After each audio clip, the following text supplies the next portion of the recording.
même chose aussi. mais ça aussi. On va s'arrêter dessus. waaw ndax Ousmane Sonko ak Bassirou Diomaye Faye.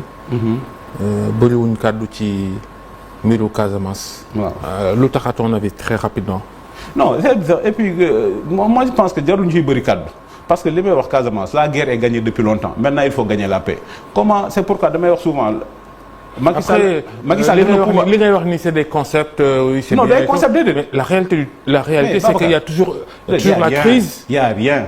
Il y a des groupes armés yu attaqué nit ñi. Il y a rien. C'est des rentiers de la guerre. C'est des gens qui vivent de la guerre. Babacar OUA ak ONU OUA ak Union africaine dañoo yore benn charte intangibilité des frontières héritées de la colonisation mi ngi charte OUA mi ngi charte UA. Malgré ça Érythrée bi mu gagné la guerre contre l'Éthiopie Érythrée am na indépendance am Soudan du Sud bi mu gagné guerre contre Soudan du Nord Soudan am na indépendance am Biafra nekkul état au Nigeria parce que le Nigeria a gagné la guerre Sénégal ba léegi dafa am unité parce que l'armée a gagné la guerre donc il faut que sénégalais yëpp delloo njukkal armée police ak gendarmerie aujourd'hui si notre pays est uni c'est parce qu'ils ont gagné la guerre maintenant comme je dis ce qui existe en Casamance c'est de la violence résiduelle l'armée a gagné la guerre maintenant il faut gagner la paix et c'est l'État était en train de gagner la paix pour moi la plus grande réalisation de Macky Sall xam nga lan la c'est pas Berthe c'est pas le terre c'est le pont de Farafenni le désenclavement de la Casamance. Après c'est pas un pont sénégalais. Hein. Oui mais c'est pas un pont sénégalais. Oui mais pont sénégalais bu Sénégal. Mais c'est le Sénégal qui l'a construit. Ça aussi non. Oui mais c'est un pont gambien mais bien sûr Babacar. Pont bi Gambie la nekk. Voilà waaw da may wax. Pont bi Gambie la nekk. C'est un territoire gambien mais ça peut appartenir au Sénégal mais c'est ça la stratégie.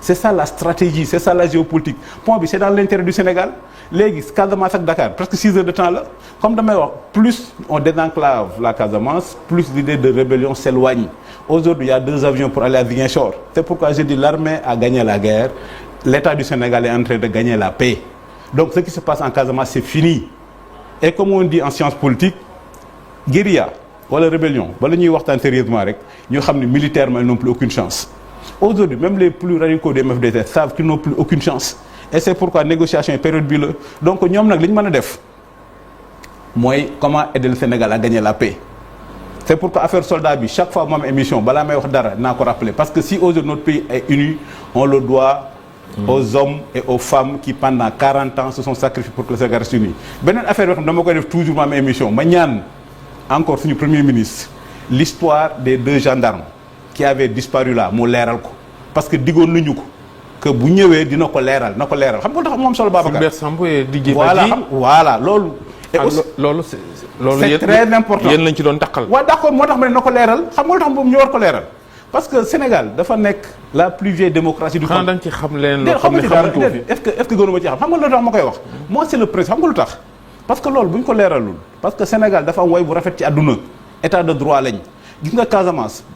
pendant 40 ans yi nga fay dégg yëpp la guerre a été menée dans le cadre d'un état de droit donc affaire soldat yi bu ñu ko leeralul day Sénégal day mel ni Ouganda Idi Amin Dada nga xam ne boo amoon problème Idi Amin Dada dañ lay jàpp ray la sànni la ci biir dex gi jësi di lekk la wala day mel ni le Chili de Pinochet où les gens pouvaient disparaître comme premier ministre du Sénégal monsieur Ousmane Sonko moo ñu koy digoon ni bu ñëwee dina ko leeral léegi am na 18 mois donc nañ koy ñaan mu leeral ko parce que day yàq deru Sénégal day gàkkal deru Sénégal donc ñu ngi koy ñaan comme digoon nañu ko am na fukki weer ak juróom-ñett donc ñu ngi koy ñaan lillaahi wa rasul loolu na ko leeral ñaar yooyu rek laa koy ñaan na ko leeral ñu xam lan moo xew parce que bu xamul day yàq deru Sénégal les dossiers judiciaires ndax ñu ci woon moom lañ tàmbalee émission bi rapport CENPIF moo tax ñu wolu moo jambal Diagne bëgg lu ñu leerlu rapport CENPIF itam moo tax ñu tëj doomu Amadou Ba ancien premier ministre Ibrahima Ba ak ñeneen waaw moo tax ñu woolu Wally Seck tey mu dem wuyu ji waaye dafa cautionné ndax 210 millions la joxe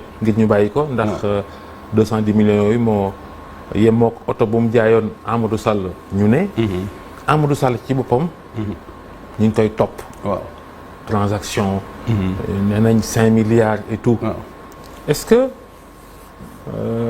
tey jii buñ bëggoon mu leer sax Amadou Sall du ñibbisi dem ci kanamu pôle judiciaire financier leerlu wala non liñ ciy jàngat rek liñ ciy jàngat mooy dëkk bi kuñ fi woo da nga war a wuy ji kenn rek lañ fi woo wuy jiwu xam nga li ñuy wax Ousmane Sonko. prêcher par l'exemple prêcher par l'exemple loolu la Sénégal di wax long est le chemin des préceptes court est celui de l'exemple def leen dafa gudd da ngay def nit ñu topp ci wala fi nee nañ balaa ngay digge sangu day fekk nga sangu ba pare dëkk bi kenn rek lañ fi woo mu wuy jiw ma moom rek te tey jii mooy premier ministre. oui mais ça aussi ba mu koy def ci jamono jooju c'est la faiblesse de la justice. c'est la faiblesse de l'État sénégalais non ba jàll nañu yegg ci leneen mais instant bi mun na bañ a wuyjee justice moo faible État moo faible. non c'est pas la faiblesse non c'est pas. et la faiblesse de votre régime aussi. non c'est pas la faiblesse du régime.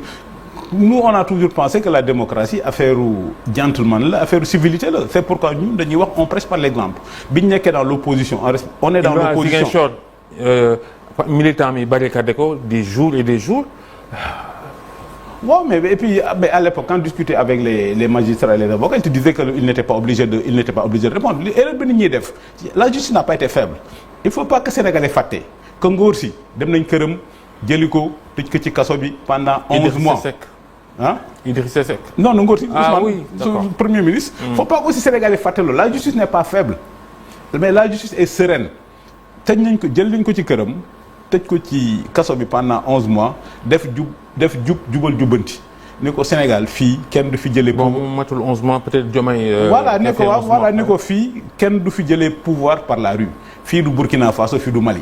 kenn du fi jël le pouvoir par l'insurrection donc fii opposition légale moo fi génn bi ñu ko jubantee ba pare teg ko ci yoon bi mu génnee ci yoon la dem ci opposition légale sénégalais fal ko loolu ñëpp d'accord nañ ci mais dañuy wax rek li ñu ci war a jàng leçon bi ñu ci war a jàng mooy il faut prêcher par l'exemple beneen affaire bi sur le plan économique mais moom mi ngi wax sénégalais yi il faut serrer la ceinture plan de redressement au point dugg ci ay détails machine à café naan fonctionnaire ba la naan machine à café et pourtant il se peut vendre dans le monde en jet privé moo tax c'est-à-dire que booy def loo xam ne jiituwoo ci mais nit ñi ils te prennent pas au sérieux comment les gens sénégalais vont le prendre au sérieux pour faire des efforts se serrer la ceinture bu dee lui yaa ngi fàttaliku circulaire am boobu et il s'occupait des machines à café di wax fonctionnaire ay détails yu demee noonu il voyage en jet privé moom lay jël lu bëri buy tukki bon suñu xoolee taayu délégation bi waaw bu ñu naree jëndal billet avion nga méngale ko même si nag am na lu leerul parce que jet privé bi état Sénégal état Pastef waxuñu ba xam da koo loué. wala dañ ko c'est ça peut-être la faiblesse de l'affaire mais jet privé jël ko. gis nga ñii bu ñu xoolee délégation bi ni mu toll. bu ñu leen nar a jëndal ay billets surtout ay business class. peut-être jet privé mooy tane. déedéet Babacar ce qui est important lu mu indil Sénégal mais Babacar yaakaar nga ni un premier sérieux dina lu mu doon uti Milan un meeting politique. ay présenter plan de redressement économique mais c'est un meeting politique. mais plan de redressement boo koy présenter dem présenter ko Assemblée nationale. mais jël les moyens de l'État les biens de l'État avec sa délégation li wala fi wax. l'avion présidentiel sur le coup aussi. Gàngoor jël gàngooram dem Milan uniquement pour un événement privé et avec ça nga ni nit ñi da ngay redressement yow yéen a woo fonctionnaire machine à café mais yow yéen a nga sa bopp jet privé mais moo tax sans waay personne ne les prend au sérieux. sur Amadou Sall. doomu Macky Sall 5 milliards entre autres yi ñuy wax. mais Babacar l'affaire est pendante devant la justice xam nga ñoom waa Pastef li ñu bëgg mooy ñoom comme xam nañ ni duñ def dara li ma la doon fàttali sànq en 20 mois posé une première pierre en 20 mois ils ont tué l'économie en 20 mois ils nous ont fait disparaître ils nous ont effacé diplomatiquement donc ñoom seen stratégie aujourd'hui comme ils savent que le mandat est perdu ils ne feront rien ils veulent judiciariser le mandat donc dañoo bëgg chaque jour rek bu ñu xëyee génne un dossier judiciaire l'affaire Amadou Sall l'affaire de Ibrahima Ba l'affaire est pendante devant la justice et dans l'ordre de justice l'affaire Mansour Faye l'affaire Farba Ngom jusqu'à présent en 20 mois personne n'a jamais été condamné définitivement pour des histoires de gestion ak li ñu doon wax gars yi dañoo toje xaalisu dëkk bi tu fais le bilan en 20 mois xoolal le bilan en 20 mois le bilan est maigre aucune condamnation définitive. mais Sonko tamit wax na ni premier mandat bi bu ci kenn séntu dara li may wax Babacar et puis jàng naa état du Sénégal bi ma xam ak ay inspection de contrôle IGE IGF inspection des ministères li ñuy wax c'est pas possible dans un ministère mënoo fa braquer 2 milliards c'est pas possible xam nga li may wax Ousmane Sonko waxul ak ñi am xam waxul ak ñi am xel waxul ak ñi am xam-xam ñeneen ñi lay waxal Babacar l'état du Sénégal n'est pas l'état du Congo. L'État du Sénégal n'est pas État Guinée équatoriale. Quand même, nous avons des traditions étatiques fortes. bâti par Senghor, Jean Collin, tous ces grands hauts fonctionnaires. Nous avons un État qui fonctionne. Il y a des corps de contrôle, IGE, IGF, les corps de contrôle. Tout le monde est soumis au Cour des comptes. La Cour des comptes fait un rapport annuel, l'IGE fait des rapports, les ministères, il y a des inspections. Donc, on ne peut pas braquer l'État du Sénégal. Donc, en 20 mois, nous accusons, il n'y a pas encore de condamnation définitive. Le bilan est maigre. C'est-à-dire que même beaucoup de Bogon, c'est-à-dire l'ampleur des détournements, comme ils veulent le faire croire au bas peuple, ce n'est pas possible. L'État du Sénégal doit fonctionner non. Il y a un budget, et quand vous regardez le budget, il y a le ministre qui est ordonnateur de dépenses, il y a le comptable public. Le comptable public est soumis à des règles. Dans les ministères, là, les comptables publics dépendent souvent du ministère des Finances, ils ne dépendent pas de leur ministre. Donc l'État du Sénégal est très bien organisé. Et c'est pourquoi... Bon, après, sur la gestion... Ça, 20 mois. Oui, d'accord. Encore, la comptabilité publique, les comptables... Quel comptable? Le comptable sénégalais, de façon générale, Non, générique... pas de façon générale. Oui, d'accord, attendez. Sur la gestion de l'argent du pays, les comptables, tout ce qui a comme fonctionnaire ou fonctionnaire des finances, on a quand même vu des choses. On est d'accord? Oui, mais on a des cas concrets. Non. Il faut qu'au Sénégal aussi, qu'on apprenne à respecter notre administration. Oui, mais elle n'est pas... Oui, mais il y a des brebis galeuses. Mais évidemment, bien sûr, il y a des brebis galeuses partout. Mais comme on dit, quand on dit brebis galeuse, c'est une toute petite minorité. Bon, ça, c'est à voir. Oui, c'est une toute minorité. C'est à voir. Non. Vous ne disposez pas d'instruments, les instruments dont je dispose, man énarque là, je connais le fonctionnement de l'État. L'argent là, le ministre là, il n'a pas des caisses, il y a des procédures. Ministère Sangam, comptabilité Sangam, il y a des problèmes. Oui, mais c'est comme dans tous les pays. Mais comme dans tous les pays. Il y a des gens... Mais Babacar, je donne un exemple. La gestion du Covid. Le Sénégal, gestion Covid, qui est nous sommes deuxième derrière la Nouvelle-Zélande. C'est quoi la Nouvelle-Zélande? Ben île Bounek Australie. Ce qui veut dire que donc de fait, en matière de gestion du Covid, on était les premiers au monde. Et puis sur le bilan de la Covid, demandez un exemple. Il faut nous dire. Attends, wow. Sur les 1000 milliards du Covid, il y a 0,8% de problème. Oui, mais malgré ça, il y a 6 milliards et des poussières. Non. Il y a 6 milliards et des poussières. Ça, c'est votre ministre. Feu Moustapha Ba. Avec Abdou Karim Fofana, nous avons conférence de presse. Mais j'étais à la conférence de presse. Voilà. Mais il faut donner les bons chiffres. Sur 1000 milliards, 0,8% de problème. Oui, d'accord. Non, on va dire 6 milliards et quelques. M'expliquer. Sur 1000 milliards, 0,8% de problème. Le président Macky Sall a dit, même sur les 0,8%, il faut que la justice fasse son travail. Contrairement à ce que Léo Passef dit, le rapport sur le Covid, c'est mais l'affaire Covid, affaire Covid bi ci yéen la amee. waaw xaaral yéen bi ngeen. kan déedéet. oui d'accord. mais la justice attends quelque chose de simple. Le temps de la justice n'est pas le temps de la politique. Macky Sall moo jël rapport bi ni 8% et les 6 milliards là nañ ko leeral. À l'époque, la poursuite avait été enclenchée, des gens avaient été entendus, des gens avaient été convoqués. Mais entre-temps, il y a eu l'alternance. Peut-être pour la cosmétique. Pas de cosmétique. La justice est une continuité. Maintenant, nous avons les premières arrestations. Mais c'est ça un État. Mais Macky Sall, moi, j'ai le rapport. Heureusement, alors le Pastef a gagné Ngourdi. Non, mais ça, nous avons à la justice. Mais nous est-ce que Pastef, heureusement ou malheureusement, nous sommes des démocrates. Sénégalais, Pastef le Ndiok. Donc, ce qu'on a fait de voir, qu'on doit tout qui doit faire de Knéché. Les Sénégalais, en 20 mois, vous ne disposez pas instrument pour mesurer. Oui, nous avons dit que nous avons dit que nous avons dit que nous avons dit que nous avons dit que nous avons dit élection locale en 2025 comme nous prévoir. Nous avons dit élection locale en 2025. Nous avons dit mais Babacar, le mandat là, le mandat de la vengeance. Babacar, concrètement, nous avons 20 mois. 20 mois, est-ce que vous avez un grand projet? 20 mois, est-ce que le président pose de première pierre? 20 mois, est-ce que le premier ministre pose de première pierre? 20 mois est-ce que gis nga le premier ministre annoncer une bonne nouvelle est-ce que dégg nga premier ministre annoncer une bonne nouvelle plan de redressement xam nga moo tax. maintenant il a tous les pouvoirs li mu bëggoon am na ko. ndax yuuxu na ko fu ne bàyyi la ñu non je le dis avec beaucoup de respect. yuuxu na fu ne bàyyi leen moo gouverner. waaw après le dernier remaniement jàngat yu bëri mooy. yàlla bëgg léegi il gouverne. yàlla bëgg na Sénégal xam nga yàlla bëgg Sénégal. le ministère de la justice. waaw le ministère de l'intérieur yoo xam ni dañ ay proches am ñoo koy gérer. waaw maintenant il a les coups de franche pour gérer. mais Babacar depuis le début tout le monde sait que moo tax mooy wax Diomaye premier roi d'Angleterre en Angleterre tout le monde sait que le roi règne mais ne gouverne pas buuru Angleterre moom day régner rek mais ne gouverne pas. on n'est pas l'Angleterre. waaw mais si on est devenu l'Angleterre Babacar. le président règne mais ne gouverne pas. Oui, mais les 20 mois là. xam nga li ñuy wax affaire Dóor martu les 20 mois là c'est le bilan de Sonko mais tout le monde sait que depuis le début Sonko a tous les pouvoirs tout le monde le sait que c'est lui qui décide de tout. tey jii au bout de 20 mois mu xaw a paniqué ni noo xam naa fi doon muy ut alibi ut prétexte di aw ma tous les pouvoirs et c'est pourquoi il faut que gars yi def une autre lecture beaucoup plus fine nee na Diomaye aw ma ay pouvoirs yu demee comme laisse gouverner les 20 mois là il a montré qu'il est incompétent maintenant nee na amul tous les pouvoirs non nee na amul tous les pouvoirs il est incompétent waaw ma déglu ma rek léegi 20 mois yu njëkk yi il a montré qu'il est incompétent nee na amul ay les pouvoirs Diomaye nax ko jox ko tous les pouvoirs maintenant il va confirmer qu'il est incompétent xam nga tey Ousmane Sonko amatul alibi léegi amatul dara lu mu wax.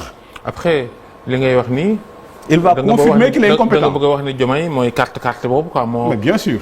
mais bien oui, sûr mais ça mais Babacar mais li ci kanam raw li bët léegi Ousmane Sonko ban alibi la am en 20 mois il a montré qu'il est incompétent il a dit oui qu'on me laisse gouverner qu'on me donne tous les pouvoirs jox nañ ko tous les pouvoirs qu'est-ce qui va se passer il va confirmer qu'il est incompétent et les Sénégalais vont le juger sur ça tey léegi ban alibi la mën a am. alors si je comprends bien li ngay wax nii mooy.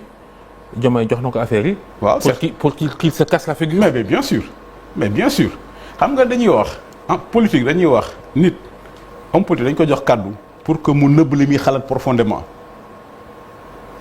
profondément mais léegi boo xoolee dans le rapport là comme avant c'était des rapports de confiance absolue mais depuis que Sonko a fait sa sortie maladroite là excessive c'est des rapports de force maintenant chacun va essayer d'endormir l'autre mais Diomaye va l'endormir. nee na awma tous les pouvoirs Diomaye jox na ko tous les pouvoirs def nañ 20 mois. bon après Sonko aussi il manœuvre ah. mën na manœuvrer mais bien sûr lu seetaan ñu bay nelawal. mais c'est ça qui est intéressant aujourd'hui c'est ça qui est intéressant. attention ils sont passés des rapports de confiance à des rapports de force et quand tu dis rapport de force c'est des manœuvres mais Diomaye manœuvre di Diomaye jox na ko tous les pouvoirs nañ seetaan Sonko dans 20 mois dans 12 mois lu may waxati. bon après ñoom ñaar ñëpp ñu ngi carte ah. waaw mais moo tax man yàlla bëgg na Sénégal xam nga lu tax en 20 mois Sonko a montré qu'il est incompétent dara doxul. mu ni way yuuxu way aw ma alibi aw ma marge de manœuvre comme ma laisse gouverner mais léegi jox nañu ko tous les pouvoirs nañ xool fii ak 12 mois fii ak 12 mois dara du changer comme je dis il a montré qu'il est incompétent maintenant qu'il a tous les pouvoirs il va prouver qu'il est incompétent Babacar waa ji dafa xamul. après il va mettre en prison tous les gens qui sont fautifs dans la gestion des affaires publiques. mais ça c'est pas lui qui met en prison ce sont les juges c'est-à-dire li mu bëgg même bu defee Yacine Fall gros calibre ministre de la justice mënu ko. c'est-à-dire man dama gëm état du Sénégal dama xam état du Sénégal dama xam ne état di fonctionner dama xam ni la justice di fonctionner c'est-à-dire am na yoo xam ni mën nga ko am ci yeneen dëkk africains yi ay Guinée équatoriale mais mënul am Sénégal li mu bëgg wax ni woy bu ma nee diw nañ ko jàpp mais c'est pas possible c'est-à-dire que da ngay gis ñu def ay procédures boo demee les seuls juges en fait mooy les juges du siège et les magistrats du siège ne dépendent pas de lui. am na xaw na ñàkk a leer tuuti ni ngay wax. waaw tu veux nous dire que par exemple que Sonko alors n'a pas de pouvoir? Non, il a tous les pouvoirs. Mais au Sénégal, c'est pas une dictature, c'est pas une monarchie. Les pouvoirs sont encadrés par la loi. Et comme dañuy wax, il n'y a pas de pouvoir sans responsabilité. C'est le premier ministre du Sénégal. li mu wax bu ma nee diw ministre de la justice nañ ko jàpp effectivement moom loolu la bëgg moom la lettre de cachet mais loolu boo neen diw jàppale dañ lay jàpp yóbbu la nga dem ci procureur nga dem instruction ba demee le juge assis va dire que non dama lay bàyyi mais depuis le début ci ñaar fukki weer yi mais combien de fois il veut créer un délit d'offense au premier ministre Bah Diakhaté poursuivre nañ ko ci loolu juge yi ni loolu amul. waaw mais ça c'est le code pénal sénégalais qui le prévoit. waaw mais juge yi les juges ont dit amul. poursuivre nañ ci Bah Diakhaté poursuivre nañ ci Moustapha Diakhaté xaw ma 3 ou 4 fois dem na au tribunal le tribunal a classé sans suite. Oui des pouvoirs mais loolu bu ko juge appliqué woon mais boo xoolee sa délégué de quartier ñu jàpp la parce que le délégué de quartier il existe une partie de l'autorité du président de la République sous-préfet il exerce une partie de l'autorité du président de la République moo tax comme je dis les juges bu ñëw ñu classé dossier bi Sénégal on peut faire confiance à la justice ñoom li ñu bëgg ils ont des instincts totalitaires mais mënul am erreur bi ñuy def mooy comme dama koy fàtte Pastef n'est pas ils veulent pas une dictature ils veulent un régime totalitaire la différence est simple dictature mooy tu maîtrises les instruments de coercition police gendarmerie projet totalitaire mooy tu veux changer la société Pastef a un projet totalitaire lan mooy le projet totalitaire mooy xoolal Sénégal ni mel temps yi xoolal Sénégal si ni mel temps yi bëggatuñ ko tekki bëggatuñ gis lu baax bëggatuñ des références xoolal ñuy attaqué rek. bëgguñoo gis ko am. bëgguñ gis non ce qu'il y a de mieux au Sénégal lañ bëgg a yàq dama koy rappeler Pastef bi ñu defee seen livre blanc ils ont bind noir sur blanc que Sénégal fi la coup d'état njëkk a am ma xool source bi mu nekk Wikipédia donc li ñuy ndamoo exception sénégalaise.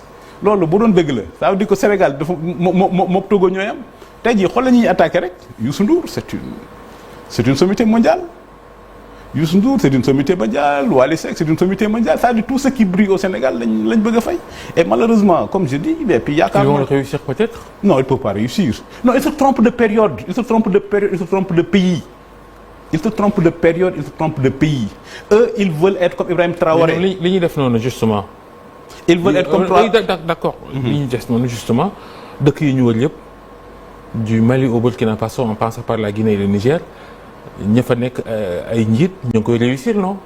waaw mais là ñoom c'est ça leur erreur fondamentale xam nga ñooñu c'est des putschistes Sonko Diomaye Ibrahim Traoré Assimi Goïta ak le président de Guinée là c'est la même tranche d'âge. Doumbouya c'est la même tranche d'âge la seule différence eux c'est des putschistes eux ils ont été élus démocratiquement par un grand peuple par la plus vieille démocratie et c'est pourquoi je dis ñoom am nañ envie am nañ instinct dictateur mais c'est pas possible au Sénégal l'écosystème démocratique du Sénégal fait que c'est impossible Babacar li may wax parce que bëggul ndamu Sénégal yow yaakaar nga ni yow li nga xam ci Sénégal Senghor Lamine Gueye Senghor premier agrégé en Afrique Lamine Gueye premier docteur en Afrique la plus vieille démocratie la meilleure des alternances les 4 communes et malgré tout ça yaakaar nga ni Sénégal war naa roy ci Burkina Faso yaakaar nga ni Sénégal war naa roy ci Mali ñoo doon roy ci ñun mais ci Pastef rek la commencé c'est-à-dire que ñoom ñoo doon xool ci ñun mais léegi Pastef li may fàttali Sonko bi mu demee Mali